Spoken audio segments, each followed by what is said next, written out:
County Communications. This is Stacy. Hi, Stacey. My name's Nicole, and I'm calling because I'm concerned about a friend of mine. I dropped her off at her house at 2 in the morning last night because we were out of town together, and we were on the way back from the airport, and she's pregnant. And I haven't been able to get a hold of her this morning. She won't answer the door. She won't answer phone calls. She won't answer text messages. What's her name? Shanann Watts. A polished family photo rests on the living room mantel, pure smiles, a promise of happiness. But sometimes, the greatest darkness hides just behind perfection.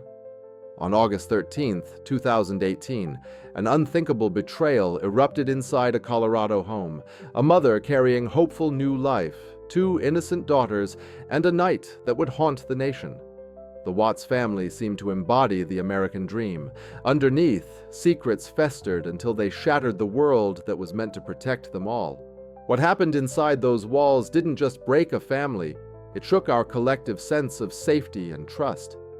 This is the dark truth. We don't just share stories. We unravel the mysteries that haunt families and echo in our worst nightmares. Watch the full video for the chilling evidence and heartbreaking aftermath. Subscribe The Dark Truth, hit the bell, and let your voice be heard below. Every dark story deserves to be known. I will love you and stand by you as long as we both shall live. as long as we both shall live. Shanann Watts, a devoted mother, wife, and social media force. Her world revolved around 2 angelic daughters, 4-year-old little Bella and 3-year-old sweet Celeste. Shanann was also pregnant, 15 weeks along. With a baby boy, she and her husband, Chris Watts, would name Nico.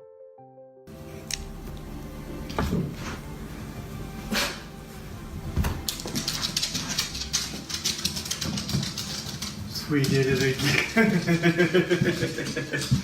I like that shirt. Really? Really? That's awesome. So pink means... That's just the test. I know. It just says the pink is going to be girls. I don't know. Just the test. That's awesome. Their home in Frederick, Colorado, was filled with laughter and dreams. But behind closed doors, a storm was gathering. Chris Watts, a seemingly ordinary, hard-working oil field operator, but like a shadow growing longer at sunset, the secrets in this family would darken everything they built. August 13th, 2018, Shanann, expected home from a business trip, vanishes. So do little Bella and sweet Celeste. Chris's voice, earnest on the local news, pleads for their return. If someone has them, please bring them back. Shanann, Bella, Celeste, if you're out there, just come back. Like, if somebody has her, just please bring her back. I need to see everybody. I need to see everybody again. This house is not complete without anybody here. Please bring her back. But beneath that plea was a darkness that defied comprehension. Authorities acted fast. The Frederick Police, then the Colorado Bureau of Investigation, and the FBI all joined the desperate search. The image of Shanann's friend frantically knocking at the door, the growing crowd of neighbors. The entire nation watched as hope began to fade. To the world, the Watts family was perfect. But Shanann's social media posts masked deeper troubles. Financial issues, bankruptcy, and, most painfully, a growing gap between Shanann and Chris. Unbeknownst to his wife, Chris had been having an affair with a co-worker, Nico Kessinger, who herself believed he was in the process of separating from Shanann. Chris stopped contacting Shanann affectionately. She reached for him. Texts and videos show her trying to mend their relationship, desperate to hold her family together. In the early hours of August 13th, the tragedy began. Shanann returned home from a work trip. The house was quiet, her daughters asleep. Chris confronted her about their crumbling marriage. What happened next would horrify even seasoned investigators. Chris strangled Shanann in their own bedroom as their daughters slept nearby. In a confession later, he revealed that little Bella, just 4, walked in on the aftermath. "Is Mommy okay?" she asked. Coldly, Chris assured her she was sick. He wrapped his wife's body in a sheet, loaded her and his 2 daughters alive into the back seat of his truck, and drove them 45 minutes to a remote oil field. At the site, he would do the unthinkable. One by one, he suffocated his own daughters and placed their tiny bodies into oil tanks. Shanann, along with her unborn son, was buried in a shallow grave nearby. Little Bella fought for her life, biting her tongue, injuries indicating she never gave up hope until the very end. Chris Watts was not just a murderer, he was a master manipulator. On August 14th, he faced the cameras, feigning concern for his missing family, begging them to just come back. But his story fell apart under scrutiny. A failed polygraph, mounting inconsistencies, and cell phone evidence of infidelity turned suspicion into certainty. The test is about to begin. Please remain still. Do you know where Shanann is now? No. It is completely clear that you were not honest during the testing, and I think you already know that. You did not pass the polygraph test. Okay. Okay. When investigators pressed Chris, his mask slipped. He first tried to blame Shanann, alleging she killed their children in a fit of rage. But under pressure and overwhelming evidence, security footage, digital footprints, and finally his own confession, the grim reality came to light. Within days, he led detectives to the scene of the crime. The autopsy confirmed the horror of Chris's confessions. Shanann was strangled, little Bella and sweet Celeste smothered. The community grieved, unable to fathom how a father could extinguish the innocent lives he was meant to protect.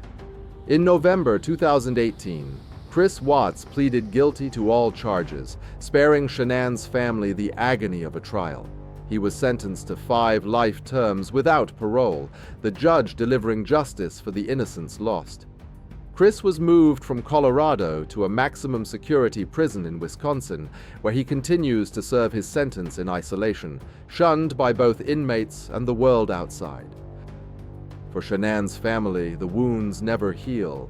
Years later, they speak out against a tide of internet conspiracy theories that blame victims, attempt to exonerate Chris, or concoct cruel narratives for attention. The Zuchek family, Shanann's parents and brother, fight not just grief, but endless online harassment. Their pain is magnified by a world unable to look away.